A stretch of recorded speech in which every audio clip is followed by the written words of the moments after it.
Good morning students. कल हमने galvanometer, moving coil galvanometer और उसके कुछ न्यूमेरिकल्स कराए थे। आज का जो हमारा टॉपिक है conversion of a galvanometer into ammeter, और मैंने ये लेक्चर बना दिया था कुछ बनने के बाद और किसी कारणवश ये पॉज हो गया और वीडियो डिस्कनेक्ट हो गया। तो जो लिखा हुआ है मैं इसको समझा देता हूँ और वीडियो को आगे बढ़ाता हूँ। एमीटर क्या होता है? एमीटर एक ऐसा डिवाइस है जो करंट मेजरमेंट के काम आता है। तो हमारे दिमाग में सबसे पहला क्वेश्चन ये आता है कि गैल्वेनोमीटर भी तो करंट मेजर कर रहा था। तो दोनों का डिफरेंस मैं आपको बताता हूँ। Galvanometer small amount of current measure करता है, क्योंकि आपने उसकी डिसएडवांटेज में पढ़ा था कि अगर हम लार्ज अमाउंट ऑफ करंट उसमें पास कर देंगे तो क्या होगा, वो डिस्कनेक्ट हो जाएगा, मींस उसका सर्किट लॉस हो जाएगा, उसकी जो फोर्स ब्रॉन्ज स्ट्रिंग है वो पिघल जाएगी, टूट जाएगी, ठीक है, और कनेक्शन लॉस हो जाएगा और वो हमारा डैमेज हो जाएगा, खराब हो जाएगा।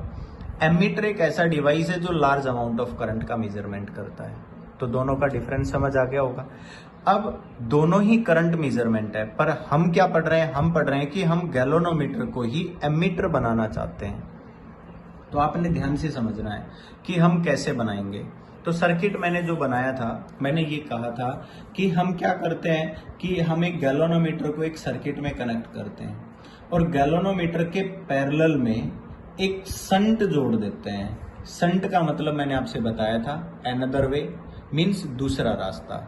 मतलब शंट का मतलब क्या होता है? दूसरा रास्ता। Shunt just like a resistance होता है, जिसमें से मतलब ये एक ऐसे वे से कनेक्ट होता है कि जिससे करंट पास हो जाए। बस ये है कि जो एक्स्ट्रा करंट आ रहा है वो उसमें से पास हो जाए और गैल्वेनोमीटर को खराब ना होने दे। सीधा सा मतलब ये है। तो कन्वर्जन मेथड मैंने ये लिखा है, when A low resistance shunt. आपने इस पॉइंट को ज्यादा हाईलाइट रखना है कि हम अगर लो रेजिस्टेंस शंट गैल्वेनोमीटर के पैरेलल में कनेक्ट कर दें तो हमारा जो ये डॉट डॉट लाइन से बना हुआ पूरा सिस्टम है ये एमीटर बन जाएगा। क्या बन जाएगा भाई? ये एमीटर। आपने याद रखना है कि जो शंट है ये एक रेजिस्टेंस है जिसमें से करंट पास होगा और ये लो रेजिस्टेंस डिवाइस होगा। ये हमने यहाँ पर लिख भी दिया है। यही सबसे इंपॉर्टेंट पॉइंट था कि लो रेजिस्टेंस शंट को अगर आप गैल्वेनोमीटर के पैरेलल में कनेक्ट कर देते हो तो हम गैल्वेनोमीटर को एमीटर में कन्वर्ट कर देते हैं। अब हमने ये बताया कि मान लीजिए हम आई करंट पास कर रहे हैं, तो ये जंक्शन पॉइंट है। किरचॉफ्स लॉ के अकॉर्डिंग देखा जाए तो आई जी करंट इधर चला गया, बचा हुआ current I minus I G current इधर चला गया। अब ये कन्वर्जन मेथड से यहां से ये करंट पास हो गया और आई करंट आगे निकल गया। अब हम क्या कह रहे हैं कि यहाँ पर जो छोटे छोटे पॉइंट्स है, जो टर्म्स है जिनका हम यूज कर रहे हैं और जो हम देख रहे हैं, मैं उन टर्म्स को लिख रहा हूं। मैंने यहाँ पर ये कहा कि आर जो हमारे पास है ना वो रेजिस्टेंस ऑफ गैल्वेनोमीटर है, एस जो हमारे पास है वो रेजिस्टेंस ऑफ शंट है, आई जी हमारे पास करंट इन गैल्वेनोमीटर है, द करंट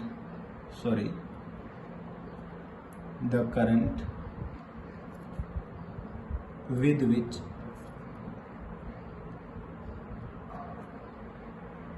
galvanometer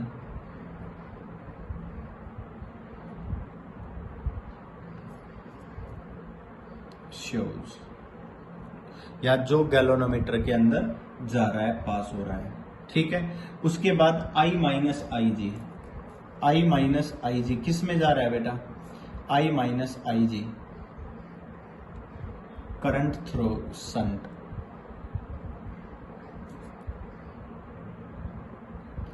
करंट किस में से पास हो रहा है? शंट में से पास हो रहा है। और अगला मैं जो आपको बता रहा हूं 0 से आई, इसको मैं रेंज बता रहा हूं, 0 ampere to I ampere, that is range, required range of ammeter या रेंज ऑफ एमीटर। मैं आई को क्या कह रहा हूं? जो एमीटर के अंदर जा रहा है ये इसकी मैक्सिमम रेंज है 0 से आई। समझ आ गया? हमने यहाँ जो आई दिखा रखा है ये 0 से आई, इसकी रेंज मैं आपको बता रहा हूं। अब हमने क्या पढ़ना है, देखिए हमने क्या किया इस सर्किट में। हमने शंट को गैल्वेनोमीटर के पैरेलल जोड़ा। अगर शंट को गैल्वेनोमीटर के पैरेलल जोड़ा तो मैं आपको ये बता देता हूं कि इन दोनों की पोटेंशियल डिफरेंस सेम है क्योंकि ये दोनों पैरेलल में है। हम क्या कहेंगे यहां,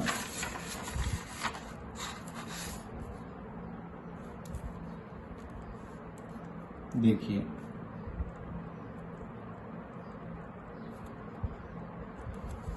मैं यहां आपको बताता हूं, इफ शंट एंड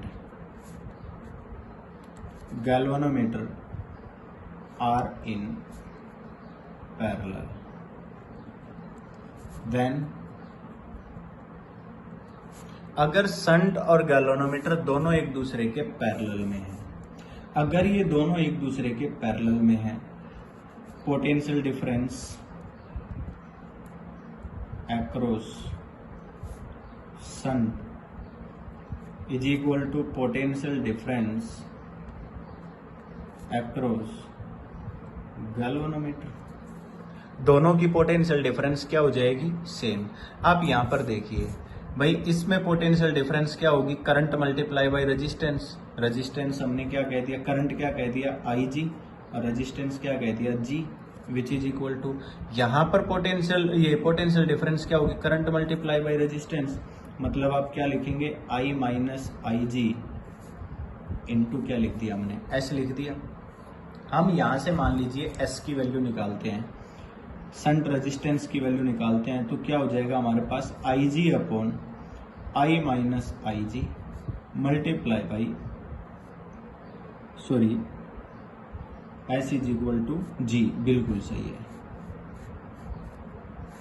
ये हमारे पास क्या आ गया भाई, शंट की वैल्यू आ गई। तो हम क्या कह सकते हैं, so that by connecting shunt,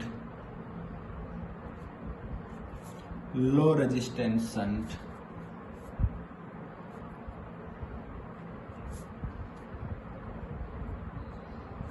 S across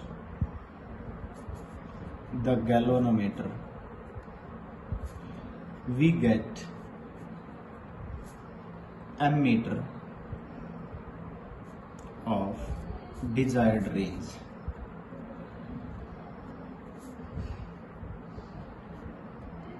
और कितनी रेंज होगी, मेरे हिसाब से यहाँ जो गैल्वेनोमीटर है IG करंट मेजर कर रहा है, तो इस फॉर्मूले से शायद मैं IG निकाल सकता हूँ। अगर यहाँ से मैं IG निकालूंगा तो देखिए बेटा, मैं मल्टीप्लाई कर देता हूँ, IG multiply by G is equal to IS minus IG into S। इसको लेफ्ट साइड लेकर जाऊं तो IG कॉमन ले लिया, क्या आ गया, G plus S is equal to I into S। अब क्या हो गया, हमने IG मेजर करना है तो IG की वैल्यू क्या हो गई भाई, S upon G plus S into I। यहां तक क्लियर है। यहां पर आप ध्यान से देखो तो हमारा गैल्वेनोमीटर IG मेजर कर रहा है। आपको मैं सर्किट से समझा देता हूं, शायद अगर आप ध्यान से देखो तो हमने ये शंट बताया था, यहाँ गैल्वेनोमीटर बताया था, ये कनेक्शन है, A पॉइंट है, B पॉइंट है, यहाँ IG जा रहा है, I माइनस IG जा रहा है। यहाँ पर हमने क्या कहा भाई, ये जो पूरा सर्किट है, ये जो डॉट डॉट से हमने बनाया हुआ है पूरा सर्किट, ठीक है। अगर हम देखें तो मैं क्या कहना चाहता हूं, मैं ये कह रहा हूं कि मैंने एमीटर के अंदर I करंट दिया भाई, ये है ना हमारा एमीटर, तो एमीटर में I करंट दिया, गैल्वेनोमीटर में तो IG करंट गया। अब गैल्वेनोमीटर तो स्मॉल अमाउंट ऑफ करंट को मेजर कर रहा है। अब अगर गैल्वेनोमीटर का जो स्केल नीचे लगा हुआ है, उस स्केल को बदलकर मैं मिली एम्पियर की जगह मैं एम्पियर वाला लगा दूं तो कोई फर्क पड़ेगा? क्यों? क्योंकि I की वैल्यू निकालेंगे तो G प्लस S इंटू, यहां से अगर मैं मान लीजिए I निकालता हूं तो क्या हो जाएगा, G plus S upon S multiply by क्या हो गया, IG। बोलो हो गया कि नहीं? मतलब मेन करंट हमारा इतना गया और मेजरमेंट कितना हुआ ये। अगर मान लीजिए वो मिली एम्पियर में शो कर रहा है तो ये इनका रेशियो आ गया ना। मेरी बात समझ गए? आप क्या कह सकते हो यहाँ पर, I अपॉन अगर IG निकालना चाहते हो तो क्या हो गया, G plus S upon S आ गया। बोलो आ गया कि नहीं। मतलब हम ये कह सकते हैं कि जो करंट गिवन है और जो करंट मेजर किया गया है गैल्वेनोमीटर का, वो उनका रेशियो है। तो हम इनके रेशियो के अकॉर्डिंग ही अपने जो नीचे का उसका डिफ्लेक्शन स्केल है उसको बदल देते हैं। समझ आ गया। तो मैं आपको बता देता हूं यहां पर द डिफ्लेक्शन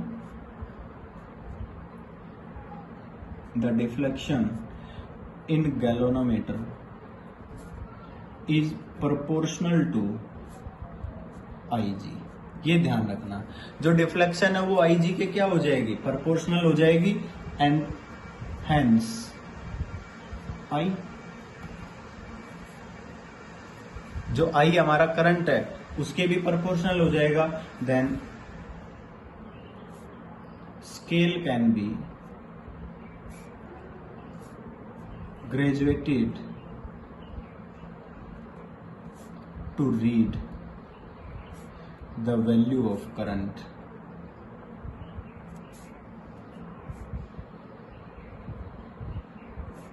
I डायरेक्टली। मैं आपको यही समझा रहा था। मीन्स मान लीजिए हमने कहा कि अगर यहां से करंट IG चला गया, आपने 1 एम्पियर दिया, यहां पर 0.001 एम्पियर यहाँ गया, तो बचा हुआ उधर चला गया ना, वो इनका रेशियो ही तो आ रहा है। यहाँ पर आप शो भी कर रहे हो, मतलब आपने करंट 1 एम्पियर दिया था पर इसने मेजरमेंट कम किया, पर एक्चुअल में तो हमारा इतना 0.01 करंट थोड़ी आया था, एक्चुअल में तो हमारा 1 एम्पियर करंट आया था। तो हमारा मेजरमेंट किसका है, 1 एम्पियर का है, तो 1 एम्पियर को हम इसके अकॉर्डिंग रेशियो निकालेंगे और नीचे का जो स्केल है जहां पर मिली एम्पियर लिखा हुआ था वहां पर हम एम्पियर के टर्म में, इनके रेशियो के टर्म में स्केल बनाकर लगा देंगे। वही हमारी एमीटर की क्या हो जाएगी, रीडिंग हो जाएगी। समझ आ गया। तो हम क्या कह देंगे, यहां पर हम एक बात और बता देते हैं जो इंपॉर्टेंट बात है, resistance of ammeter is always, resistance of ammeter is always less then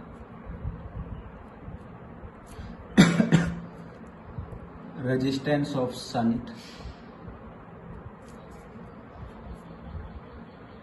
and galvanometer. Galvanometer की रेजिस्टेंस और शंट के रेजिस्टेंस से हमेशा कम होगा। क्यों? क्योंकि ये दोनों पैरेलल में जुड़े हुए हैं। अगर हम रेजिस्टेंस ऑफ एमीटर की बात करेंगे तो पैरेलल कॉम्बिनेशन क्या होगा, R1 R2 upon R1 plus R2। बोलो होगा कि नहीं होगा। Which is always less then RA is less than G, RA is less than S। समझ आ गया। ये इन दोनों के प्रोपोर्शनल में बताया, ये इन दोनों से लेस देन बताया जाएगा। अब मैं आपको कुछ कंडीशंस बताता हूं जो जरूरी है। एक पॉइंट मैं आपको ये भी बता देता हूं कि यहां पर जो हम इसकी बात कर रहे हैं, एक बात हमेशा ध्यान रखनी है, अगर हम शंट को जितना स्मॉल लेंगे, जितना छोटा लेंगे, अगर वहां पर देखा जाए तो उसकी वैल्यू, इसकी वैल्यू जो है वो उतनी ही कम आ जाएगी। RA की वैल्यू, रेजिस्टेंस की वैल्यू उतनी ही कम आ जाएगी जो इसकी रेंज को डिसाइड करेगी। तो मैं आपको बता देता हूं कि यहां पर shunt is taken as very small, shunt is taken as very small. समझ आ गया। इससे क्या होगा, then RA is also very small. अगर RA भी स्मॉल होगा तो एक बात और बता देता हूं यहीं पर मैं, then ammeter is always connected in series. ये बात याद रखना, एमीटर को हमेशा सीरीज में कनेक्ट किया जाता है। गैल्वेनोमीटर एमीटर का अगर आपने करंट मेजरमेंट करना है तो हमेशा और हमेशा किस में कन्वर्ट होगा, सीरीज में कनेक्ट होगा। एक पॉइंट मैं आपको और बता देता हूं, एक वर्ड आता है काफी जगह पर, ideal ammeter. Ideal ammeter, ideal ammeter word जहां पर भी आ जाए तो एक बात आपने समझनी है, that is ideal ammeter have resistance 0। अब आप ये कहोगे कि क्या किसी का रेजिस्टेंस 0 हो सकता है? नहीं भाई, रेजिस्टेंस नियरली इक्वल टू 0 हो जाएगा इस केस में। रेजिस्टेंस नियरली इक्वल टू क्या हो जाएगा भाई? 0।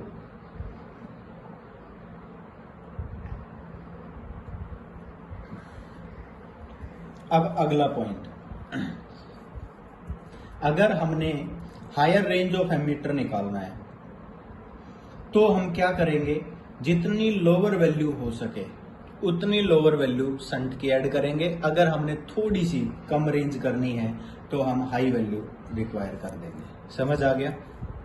एक पॉइंट ये भी है, higher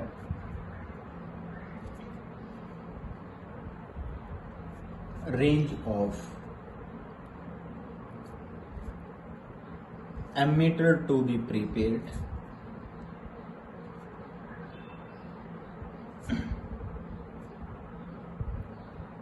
from a galvanometer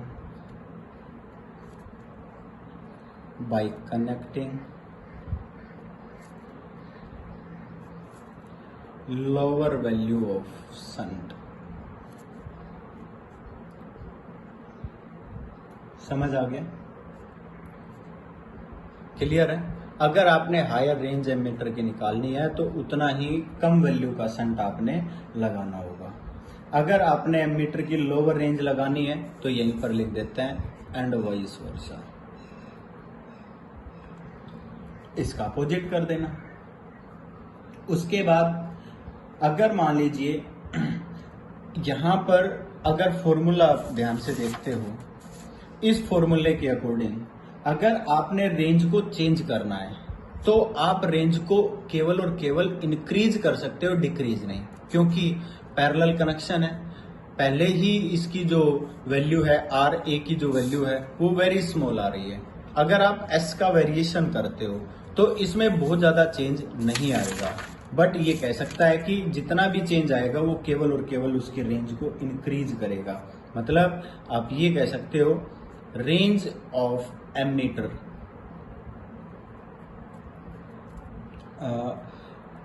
can be increased.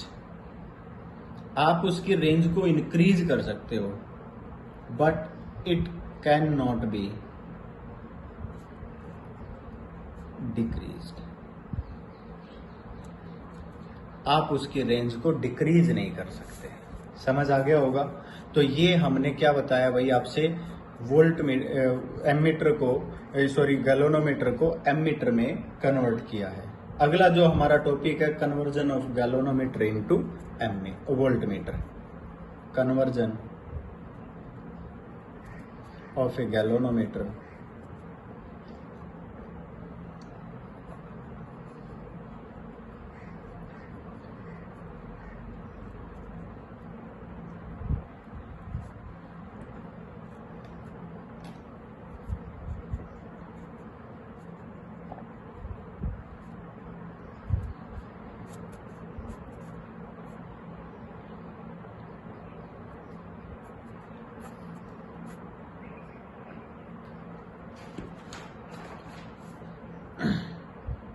देखिए बेटा कि हम जो गैल्वेनोमीटर है उसको वोल्ट मीटर में कन्वर्ट करना चाहते हैं तो हमें ये पता होना चाहिए कि वोल्ट मीटर होता क्या है। Volt meter is a device which is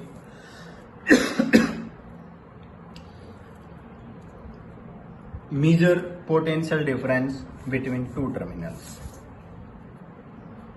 It is a device which measure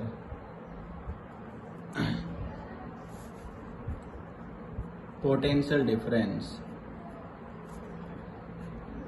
between two terminals. दो टर्मिनल के बीच में पोटेंशियल डिफरेंस मेजर करने के काम आता है। अब ध्यान से देखिए हमने क्या कहा कि एक गैल्वेनोमीटर अगर उसके सीरीज में एक हाई रेजिस्टेंस कनेक्ट कर दें तो वो वोल्ट मीटर बन जाता है। देखो ध्यान से, हमने क्या किया, एक गैल्वेनोमीटर लिया। देखिए मैंने जो डॉट डॉट लगाया है, ये पूरा सर्किट जो है ये वोल्टमीटर है, ये गैल्वेनोमीटर है। चैतन्य,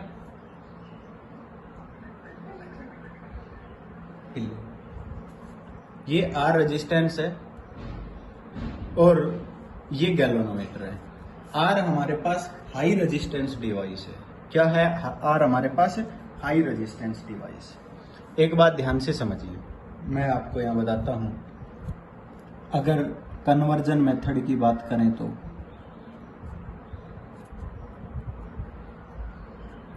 हम क्या कहेंगे, when high resistance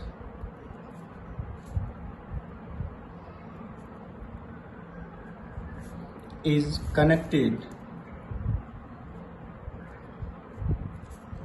in parallel to galvanometer, then the circuit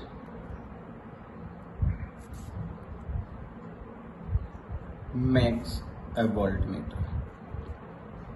मतलब अगर आपने कोई भी हाई रेजिस्टेंस डिवाइस गैल्वेनोमीटर के सीरीज में कनेक्ट कर दिया तो वो क्या बन गया? वोल्टमीटर बन गया। समझ आ गया?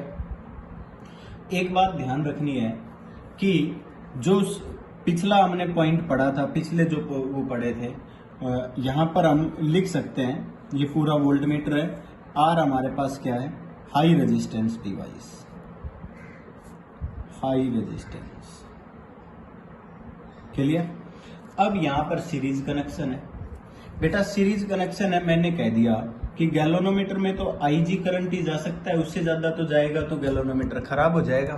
तो आईजी से ज्यादा करंट तो मैं इसमें लेकर ही नहीं जाऊंगा। समझ आ गया?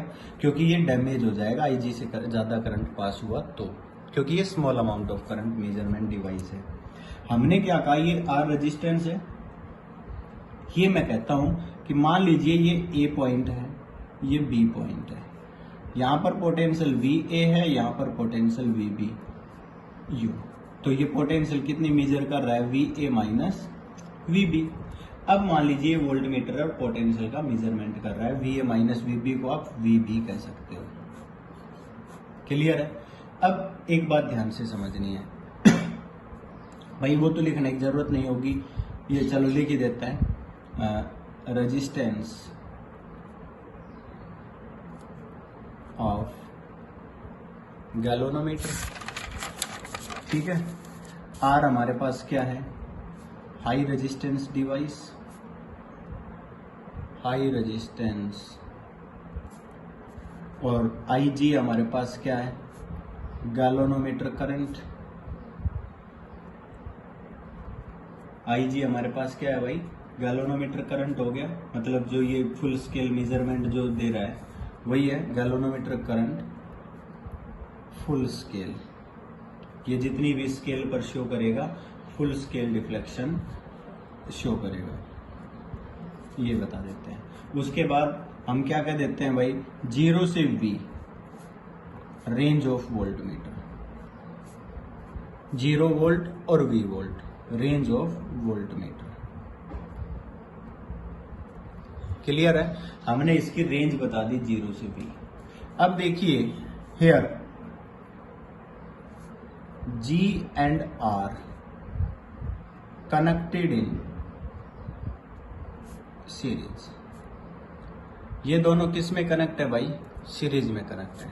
देन सीरीज कॉम्बिनेशन क्या हो जाएगा? बोलो, total resistance R plus G। Resistance in series हो गया कि नहीं? R plus G। मतलब हम क्या कह देंगे? Total resistance of circuit, total resistance of circuit. Clear है? अब मान लीजिए यहां पर देखिए हम ओम्स लॉ लगाते हैं। ओम्स लॉ के अकॉर्डिंग अगर आप देखो, इस सर्किट में कितना करंट जा रहा है भाई? IG। पोटेंशियल कितनी मान रहे हैं हम? V और रेजिस्टेंस कितना है R प्लस जी। बोलो क्या दिया कि नहीं। आपने यहां से IG की वैल्यू बता दी, मतलब अगर आप यहां से R प्लस जी को बताना चाहो तो V अपॉन IG भी तो कह सकते थे। बोलो हमने यहां से क्या निकाल दिया भाई,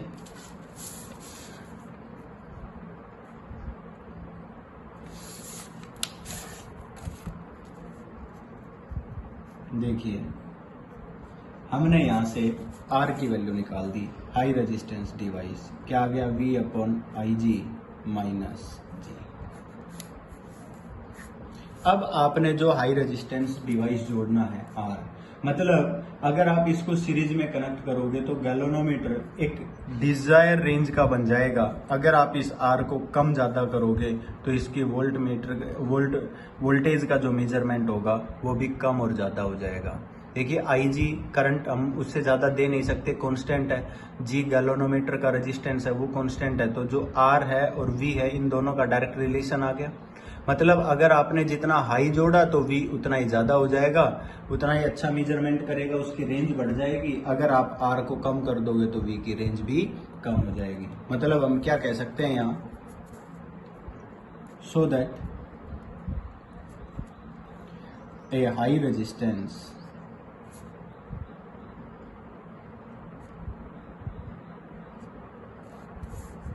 R in series with galvanometer we get a voltmeter of desired range।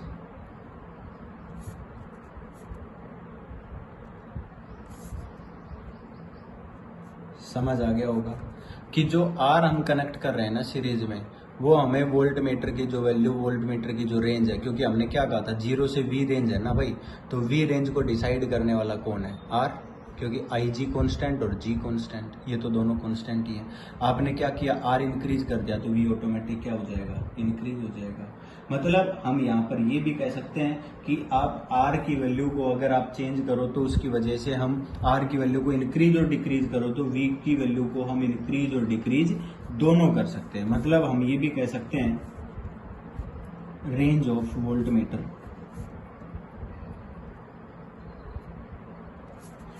range of voltmeter can be both increase or decrease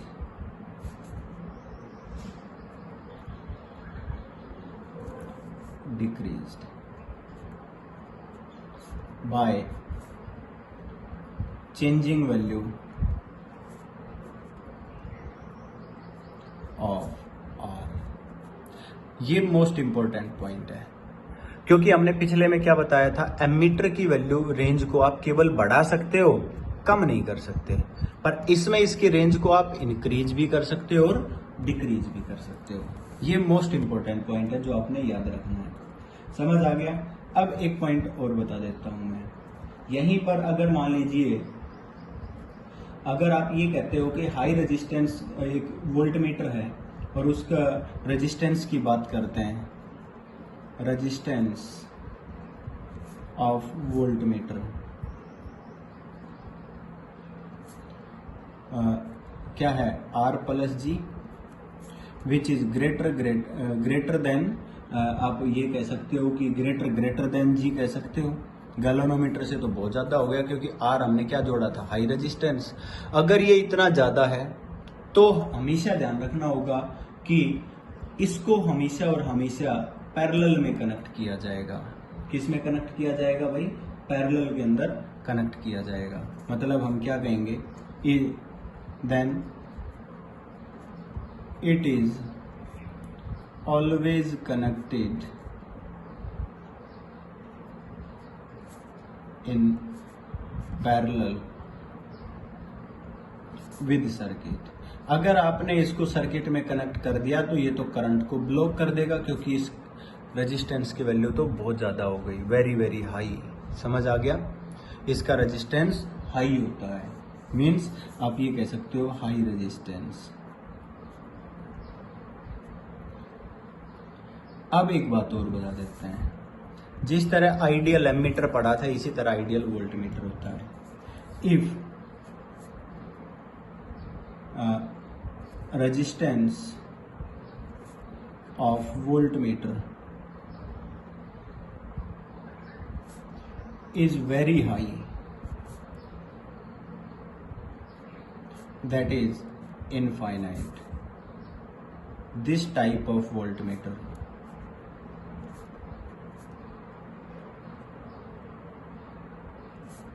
is called ideal voltmeter.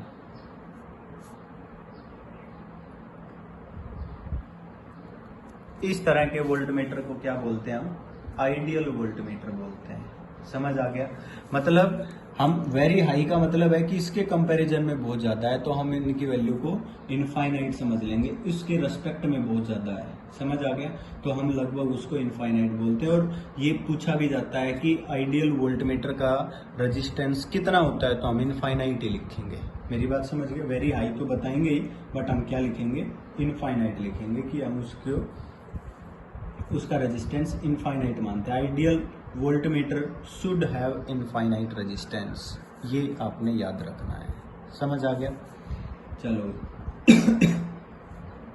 और भाई हमने इसकी रेंज बता दी. एक आप ये बता सकते हो, वोल्टमीटर की जो लोअर रेंज है वो लोअर रेजिस्टेंस कनेक्ट करने से होगी, और हायर रेंज है वो हायर रेजिस्टेंस कनेक्ट करने से होगी. आप ये कह सकते हो that is the voltmeter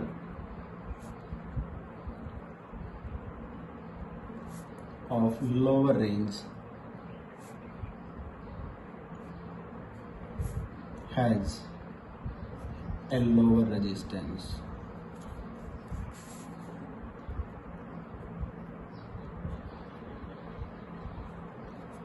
and या ये भी कह सकते हो then the voltmeter and vice versa.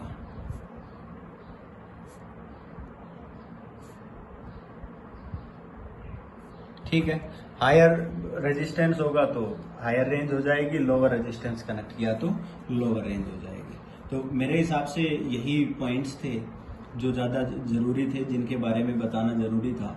In points के बाद हम ये कन्वर्जन के जो न्यूमेरिकल्स एनसीईआरटी में काफ़ी सारे न्यूमेरिकल्स दिए हुए हैं, अगले लेक्चर में मैं इनके न्यूमेरिकल्स की बात करूंगा. मैं कुछ न्यूमेरिकल्स लिखकर और फिर उनका सॉल्यूशन मैं आपको समझाऊंगा, जो बहुत ज़्यादा ज़रूरी है, बहुत इम्पोर्टेंट है. और उसी से आपके जो कॉन्सेप्ट बीच में अगर कोई रह गए हैं या आपको अच्छे से समझ नहीं आए हैं, तो न्यूमेरिकल से आपको और भी अच्छा समझ आ जाएगा. बस इसमें तो यही ध्यान रखना है कि अगर हम रेंज सीरीज में कनेक्ट कर देते हैं तो गैल्वेनोमीटर की रेंज बढ़ जाती है. अगर हाई रेजिस्टेंस जितना जोड़ते जाएंगे कि उसकी डिजायर रेंज के अकॉर्डिंग उतनी ही हाई रेंज आ जाएगी. समझ आ गया? और डिफ्लेक्शन ऑफ जो गैल्वेनोमीटर है वो हमेशा आपको पता है कि करंट के डायरेक्टली प्रोपोर्शनल होता है. इसीलिए हम क्या कह देंगे कि उसकी वोल्टेज के भी डायरेक्टली प्रोपोर्शनल हो जाएगा. और ग्रेजुअली हम ये सोच रहे हैं कि गैल्वेनोमीटर के नीचे तो जो है वो करंट का स्केल होता है, हम उस करंट स्केल की जगह हटाकर वोल्ट मीटर स्केल पुट कर देंगे. समझ आ गया? और वो रीडिंग वोल्ट मीटर में शो करेगा, क्योंकि हम उस करंट की जगह पर क्या लगा रहे हैं? वोल्ट मीटर का मेजरमेंट कर रहे हैं इस फॉर्मूले के अकॉर्डिंग. समझ आ गया? तो चलो देखिए, अब आगे कुछ न्यूमेरिकल्स करेंगे तो उसमें आपको समझ आएगा. Thank you.